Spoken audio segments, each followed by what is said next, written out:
The scream of jet engines overhead was drowned out by a sudden, piercing bark that sliced through the chaos of Dallas-Fort Worth International Airport's Terminal D. Snow swirled outside, a blizzard grounding flights and stranding thousands, turning the terminal into a pressure cooker of frayed nerves and overstuffed carry-ons. Amid the cacophony, a German shepherd named Astra stood rigid, her amber eyes locked on a woman weaving through the crowd, a baby cradled in her arms. Officer Elena Martinez, Astra's handler, felt the leash tighten as her partner's low growl brat through the leather. This wasn't Astra's usual alert for explosives or contraband. Her posture was different, primal, as if she'd sensed something no human could see. Travelers parted nervously, their annoyed glares shifting to curiosity as Astra's barks grew sharper, more insistent. Elena's pulse quickened. She'd seen Astra like this only once before, and that case had haunted her dreams ever since. The woman, dressed in a tailored coat and designer scarf, froze mid-step, clutching the infant closer. Her polished exterior, sleek blonde hair, flawless makeup clashed with the subtle tremor in her hands. The baby, swaddled in a pale blue blanket, hadn't stirred, not even at the dog's escalating outburst. Elena's stomach twisted. Something was wrong. Very wrong. "Ma'am, is everything okay with your dog?" A nearby TSA supervisor, James Carter, asked, his brow furrowed as he approached. His voice carried the weary edge of a man dealing with a dozen crises at once. "We've got enough going on with the cancellations." Elena opened her mouth to respond, but Astra's escalated, her barks morphing into a rhythmic, authoritative cadence that echoed off the terminal's high ceilings. Smartphones appeared, passengers filming the scene as Elena's cheeks flushed with embarrassment. "Astra, heel," she commanded, her voice firm but laced with unease. The dog obeyed, but her eyes never left the woman, who was now backing away, her expression shifting from confusion to something darker: fear, or perhaps calculation. "I'm so sorry," Elena said, stepping toward the woman with a practiced smile, though her grip on Astra's leash tightened. "She's usually rock solid. I don't know what's gotten into her." It was a lie. Elena knew exactly what this meant. Astra wasn't trained to sniff out drugs or weapons. Her specialty was human or a rare skill honed through years of in the subtlest micro-expressions, body language, even the faintest whiff of stress hormones. And right now, Astra was screaming that something about this woman and her baby was profoundly off. The woman adjusted the infant, her manicured nails brushing the blanket as she forced a smile. "It's fine," she said, her voice smooth but brittle, like glass about to crack. "I just need to get to my gate. We've been delayed for hours." Her eyes flicked toward the nearest exit, a move so subtle most would have missed it. But Elena didn't. Neither did Astra, who let out a high-pitched whine, her body tensing as if ready to spring. "Which flight?" Elena asked, keeping her tone conversational while her mind cataloged details. The woman's scuffed designer luggage, the absence of a wedding ring indent despite the gold band on her finger, the baby's unnatural stillness. "Maybe I can help you find your gate." "United to Seattle, then connecting to Portland," the woman replied, too quickly. She shifted the baby higher, shielding its face. "My husband's waiting for us." Elena nodded, her eyes narrowing slightly. "Seattle, huh? That's odd. United canceled all flights to Seattle about an hour ago due to the storm. They made an announcement." She paused, watching the woman's reaction. "Maybe you meant Alaska Airlines?" The woman's composure faltered, her lips parting before she recovered. "Yes, Alaska. It's been such a chaotic day. I'm mixing things up." Her laugh was hollow, and she took another step back, clutching the baby tighter.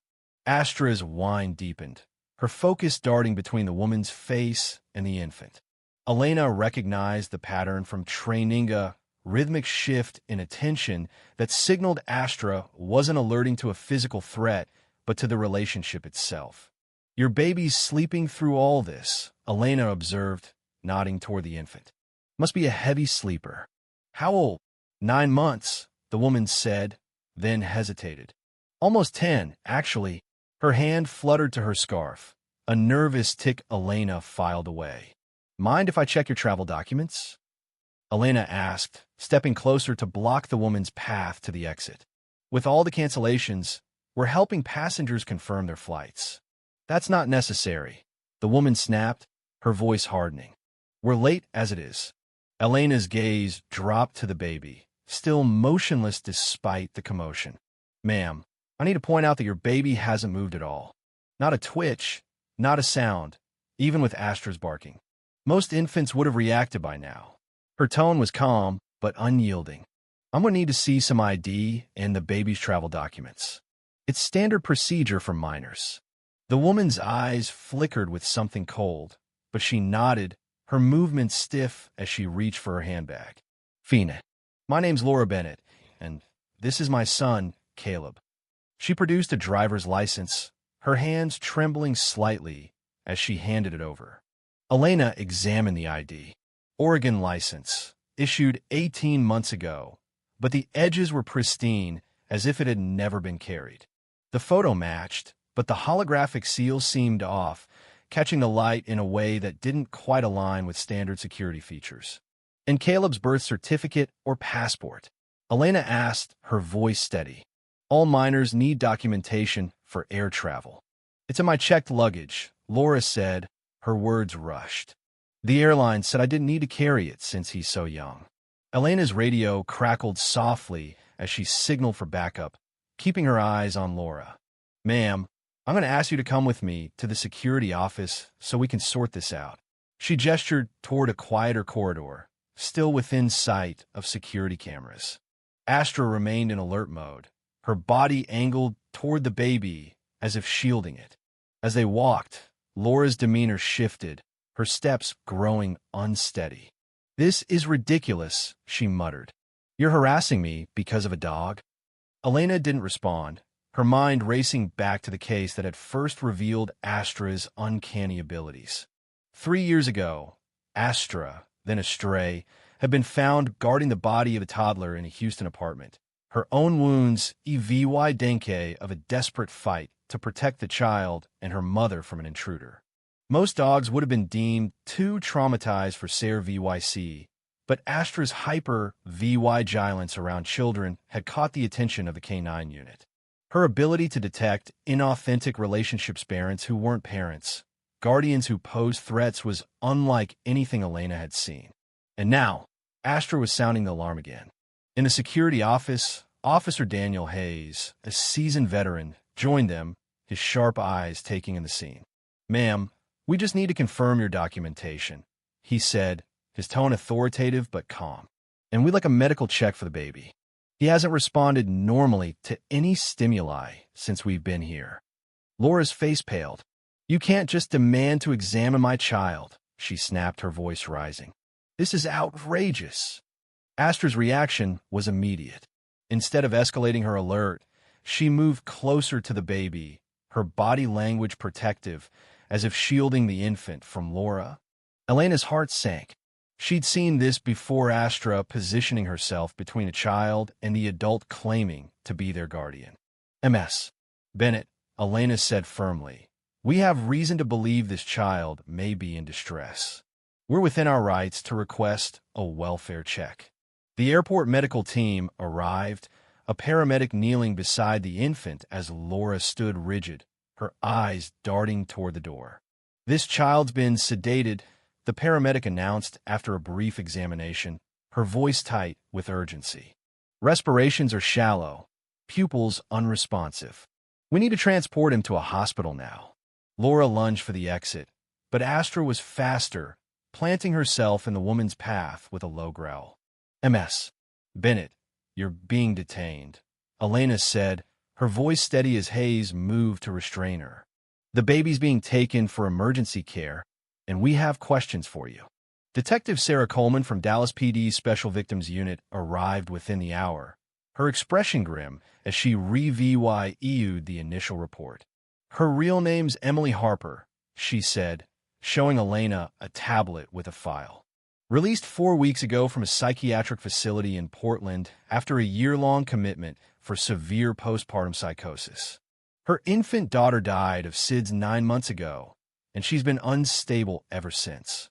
Tried to abduct a baby from a daycare last year, claiming it was hers. Elena's stomach churned as she glanced at the baby, now being prepped for transport. Do we know who he is? Coleman nodded.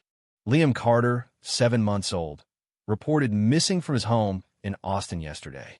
His mother, Rachel Carter, is Emily's cousin. She's on her way now. The pieces fell into place with sickening clarity.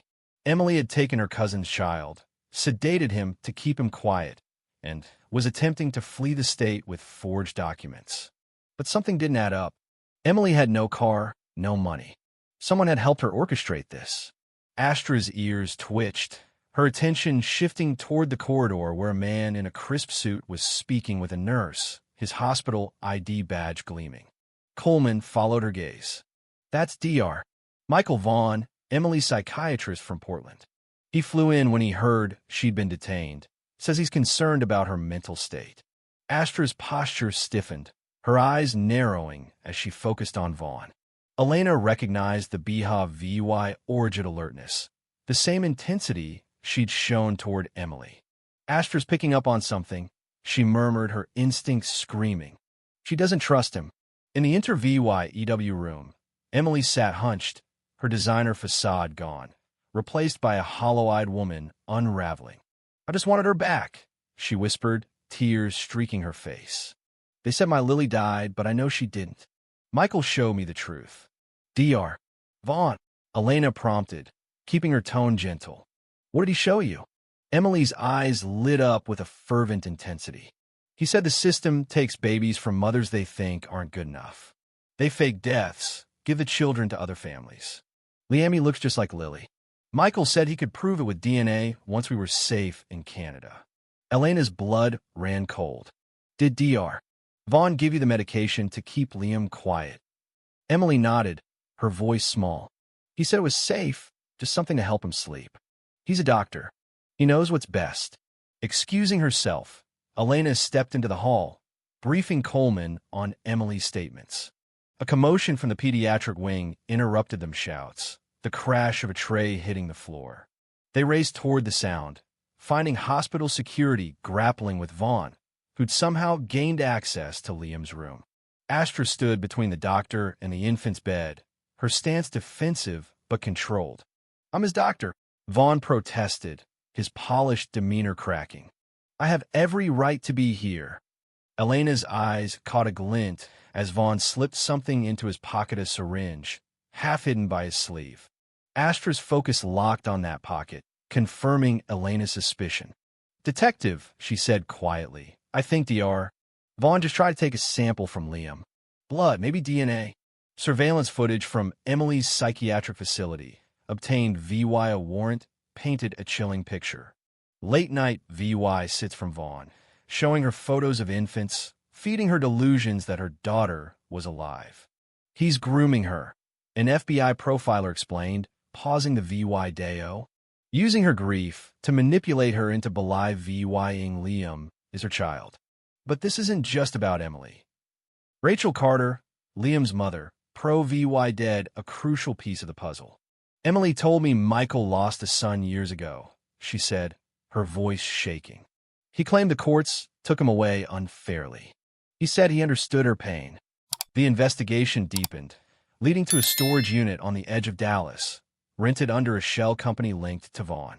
Astra's BHA VY, or as they approached the unit, was telling her usual confidence replaced by a cautious hesitance. Inside, they found a shrine to Vaughn's obsession, walls covered with photos of infants, medical records, and psychological profiles of VYing mothers. A nursery sat in the center, pristine and waiting, its crib adorned with a mobile that spun silently. Astra alerted to a hidden compartment behind a false wall, revealing USB drives filled with VY Deos of Vaughn manipulating his patients, reshaping their realities to serve his agenda. The most disturbing discovery was a file labeled Reclamation Phase 2, detailing plans to manipulate another patient, Sarah Ellis, into belying her deceased son was alive and levying with a relative in Vancouver. The timeline showed it was set to begin in days. If Astra hadn't alerted to Emily, this might have gone undetected. In the inter-VYEW room, Vaughn sat with a calm that bordered on arrogance. His attorney VY Singh's silence. But his ego betrayed him. "You're misinterpreting my work," he said, his voice smooth. "I'm studying maternal grief, helping these women heal by exploring their delusions." Astra, lying beside Elena, lifted her head at his words, her eyes boring into him. "We found your storage unit, Dr. Vaughn," Coleman said evenly. "In your files. Detailed plans to exploit vulnerable women." "That's not research." Vaughn's smile was thin. "You don't understand. The system destroys families, tears children from mothers deemed unfit. I'm restoring what was taken." Elena leaned forward, following Astra's lead. "What happened to your son, Dr. Vaughn? Court records show you lost custody 6 years ago, but there's no trace of him after that." His facade cracked, a flash of rage breaking through. "You have no right to question my motives," he hissed. "My work is about justice." Elena's phone buzzed with a message from the team searching Vaughn's home. "Hidden room in basement. EVY Denke of child occupancy recent. No child present." Her heart sank. "Where's your son, Dr. Vaughn?" she asked, her voice low. His smile returned, cold and empty. "Safe. Beyond the reach of a corrupt system." The search for Vaughn's son, Nathan, spanned 3 states, with Astra's instincts guiding the teams to a secluded cabin in the Texas Hill Country. Inside, they found a young woman, Claire Thompson, hired as a nanny for Dr. Mitchell's son. Nathan, 5 years old, was healthy but guarded, his eyes carrying a weight no child should bear. "Hey, Nathan," Elena said softly, kneeling beside him as Astra sat patiently. "This is Astra. She's trained to keep kids safe. Want to pet her?" Nathan's expression softened as he reached for Astra, who leaned into his touch with a gentle whine. "Is my dad okay?" he asked, his voice small. "We're figuring that out," Elena said carefully. "But we're going to make sure you're with people who love you." The investigation uncovered the truth. Nathan's mother, Julia Vaughn, had been fighting for custody, her efforts thwarted by Michael's falsified reports painting her as unstable. Their reunion, weeks later, was a fragile but hopeful step toward healing, with Astra nudging Nathan toward his mother's open arms. As Elena filed her report, Astra dozed beside her desk, her presence a quiet reminder of the bond that had unraveled Vaughn's scheme. What began with a dog's bark in a crowded terminal had exposed a predator hiding in plain sight, all because Astra, shaped by her own trauma, could see what others couldn't: the truth behind a masked adult's wear.